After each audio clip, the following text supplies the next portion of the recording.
The Hexaflex is a model from acceptance and commitment therapy, and what it does is it helps us to teach our children and young people psychological flexibility and the ability to look at a more value-based approach to our own mental health. It does this around 6 main core areas, and these areas are about acceptance.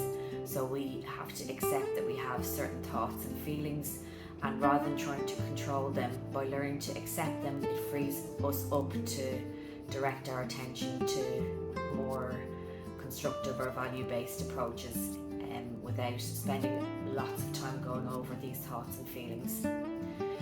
Another aspect of it is diffusion, so seeing ourselves as separate to our thoughts and feelings, and being able to be a bit more objective and take a step back from things, so that we see that we're not part of our feelings, that we can exist as a separate objective observer of them.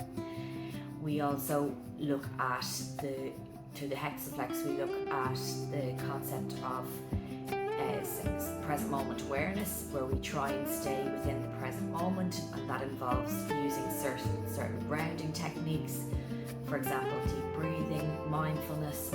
So we try and not worry so much about past events and future events, but stay within the present moment. Some other things that we look at then are using a values-based approach to our overall mental health.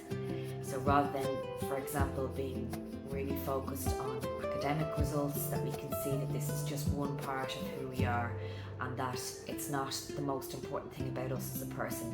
So it helps to give our students some perspective on how they feel about themselves and what they value as important to them as a person in an overall sense. We then support children in taking committed action steps towards achieving some of their value-based goals, and this involves then giving them a plan to follow and working on that plan together, so that they feel like they are more in control of where they're going and the direction that things are heading in. And then the final thing we look at is self as context. So again, it's about teaching our young people to see themselves as separate from their emotions and feelings, and that they are able to make decisions for themselves outside of that.